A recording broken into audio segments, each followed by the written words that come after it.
Welcome back to the Talking Archive. I'm Josh Jacobs, and our conversation continues now with Dan Rupple, former supervisor producer at CBS, sharing his memories of working with Bob Barker on The Price is Right for about 10 years. Now, Dan, I remember back in the late 80s, they started having certain episodes where Bob would not enter through the double doors, but through the studio audience itself, which I thought was just the coolest thing, this surprise entry down there. Was that your idea, or was that some Bob's own idea? Are you not sure? No, it had nothing to do with me. That would have been a production decision on Bob's part, really. Maybe between the Bob, the executive producer, and the director. An interesting thing about it is, I don't know if you've ever been to the studio. It's Studio 33, which is now the Bob Barker Studio at Television City. As you know, Josh, if you've been there, it's very small. It only holds 300 people. And when you see it on television, it looks like a football stadium. I mean, just the way they, a camera makes things a lot bigger. And when they pan the audience, the crowd there, it looks like it's huge, but it's very, very small. And he had to control that mayhem that they intentionally try to get them really at a fever pitch and yelling and stuff. And it's very loud in there. It's very loud. It's hard to even hear what they're saying on Bitters Row. But it's a great studio. It's an iconic studio. It was first built for Jack Benny. And in fact, the stage itself was a way of wooing Jack Benny away from NBC to CBS, because what they did is they built this ramp right down the middle that went into the crowd halfway. And this way, Jack Benny could go out on the ramp because his background was vaudeville. So he felt closer to the audience that way. They also did the Red Skelton show there, and of course all the Carol Burnett shows. That's right. Yeah, were done in Studio 33, which I was able to do a handful of reunion shows with Carol also while I was there at Studio 33. Two other little trivias. One, I don't know if you've seen the Tom Hanks movie, That Thing You Do. I have, yeah. Okay. As you recall, at the very end of the show, the band, who basically starts as a garage band, then they have a one-hit wonder, and they are on a game or a variety show, a network variety show, very similar to Hollywood Palace back in the day, and they're on the show. Well, that is the Bob Barker Studio. That's done in Studio 33. Wow. So my job was to clear the stage of all the games, all the cars, all the washer and dryers for Price is Right, and then bring in the set pieces for That Thing You Do. And then the producers, let's see, Tom Hanks didn't come in on this, but the producers, maybe the casting director, came to our studio, and they looked at all the Price is Right cameramen, audio guys, boom guys, AD, lighting director, all the guys, and they asked certain ones if they would cut their hair. It's supposed to be in the early 60s, cut their hair, shave any facial, hair or whatever, and they would actually play the cameraman. They would play the stage manager. They'd play the assistant director, the boom operator. So if you see that movie, the movie camera is shooting behind the cameras, the TV cameras, and all that crew is Price is Right cameramen and audio guys and all those things. So then I was there. I was overseeing those. It was 2 days of shooting That Thing You Do. And I was when you're a supervising producer, you just basically hang around on stage in case anything goes wrong or the production company needs anything. So I'm just standing there, and Tom Hanks looks at me, and he says, I said, "Oh, do you mind if I stand here?" Because I was watching him direct. And he says, "No, not at all." And then he pulls up a director's chair, and he goes, "Here, sit next to me." Wow. So for 2 days, I sat next to Tom Hanks while he directed That Thing You Do. He was the nicest guy. I'd worked with him later. I worked with him three times on Letterman, and it couldn't be a nicer guy. And so that was a lot of fun. But the contestants, I'd go home. This is in the spring months, especially around Easter break.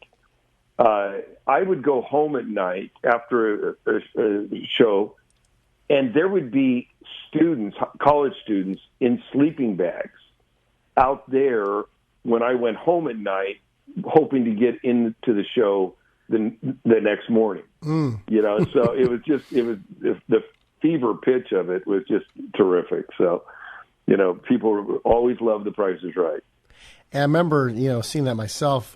Sometimes I'd go to Cantor's Deli at night, and you'd know there'd be a Price is Right taping the next day if you saw all these people camped out on Fairfax and Beverly.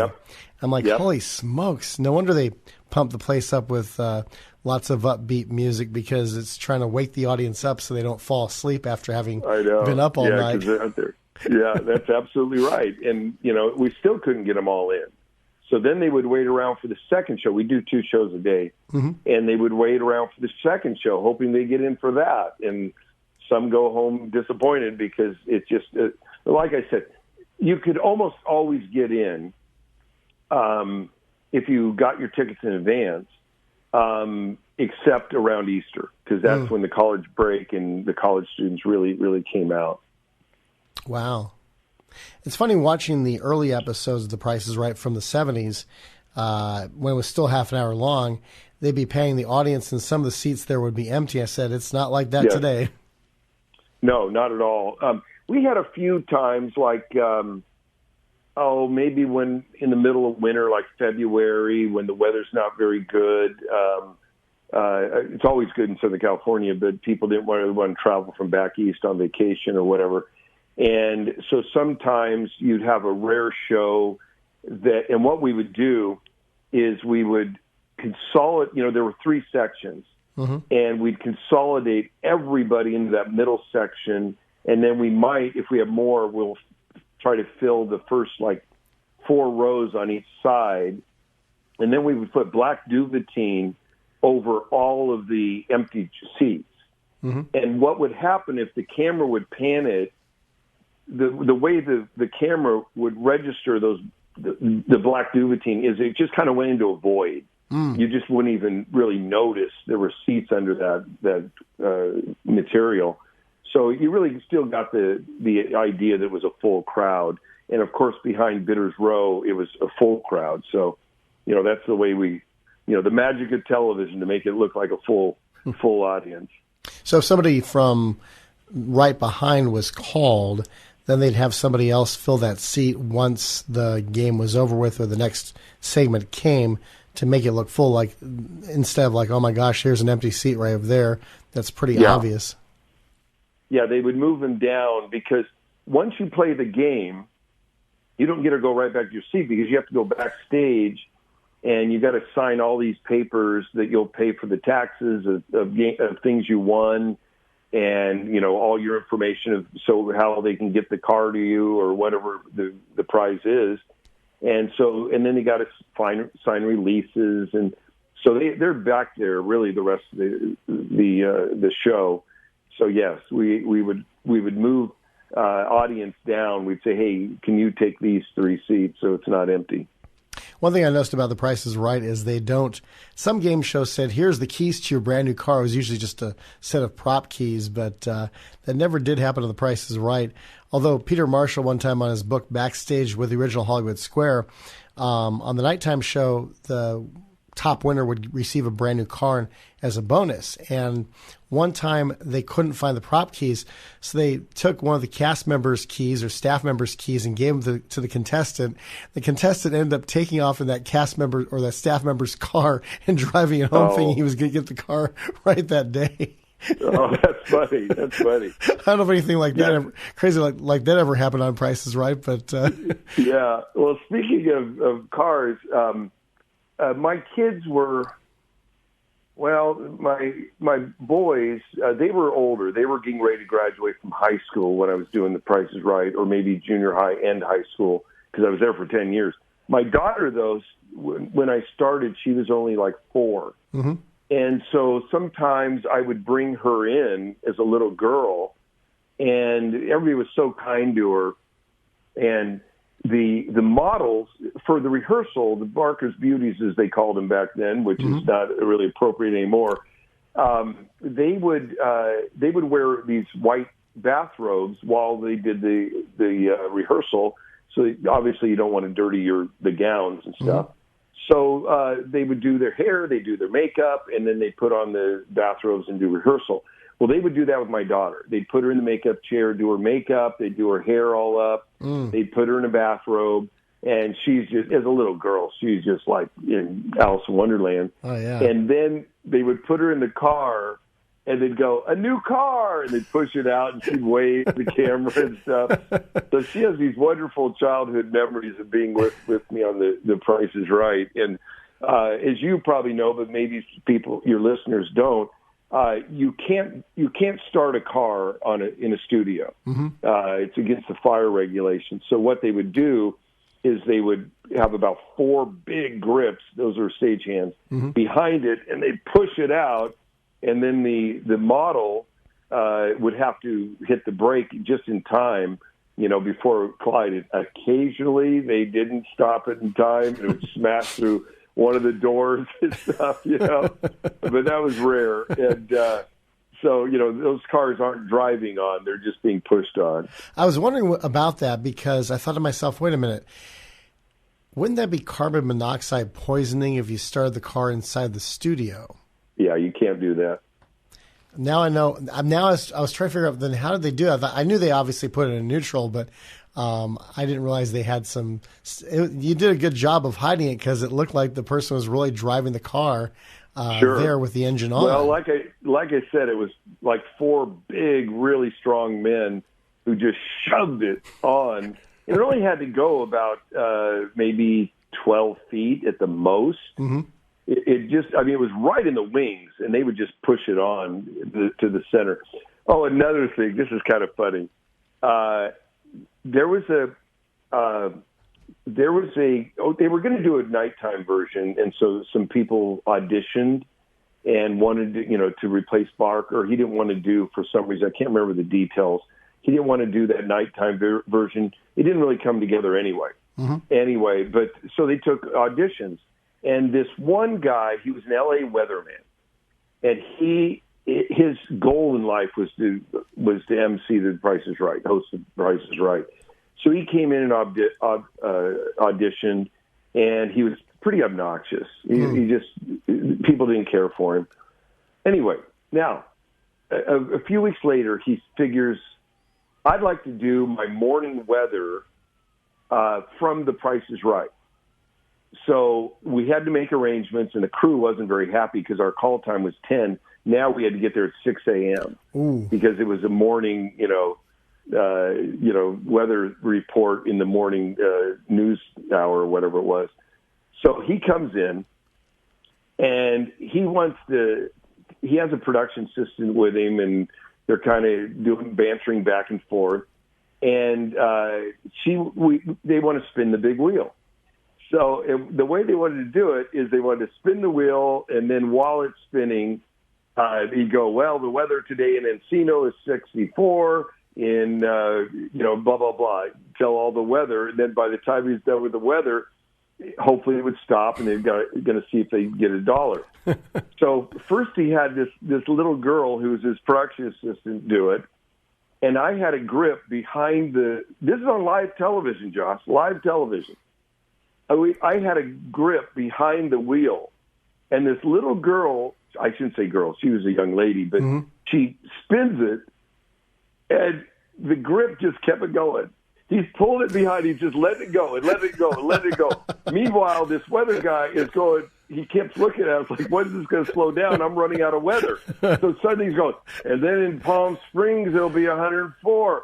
And in he's thought of every city in Southern California, and he just kept going. And then finally they had to stop it.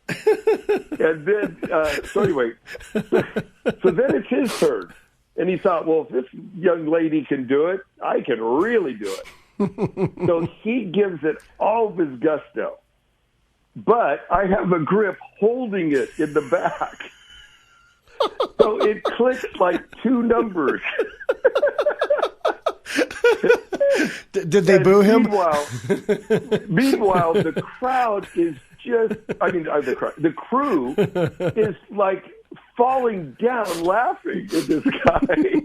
It's like, first of all, you weren't kind to us at all. You were so obnoxious. And number 2, we had to get up. We had to get here at 6 a.m. So anyway, it was hysterical, but it was mean. As a Christian, I had to repent. Well, I guess it was kind of tasteful vengeance, it wasn't like, I guess so. Actually, to be honest with you, he was a pretty good sport. Afterwards, he did laugh about it. He really did. He did think, it's like, you guys got me. That was pretty brilliant.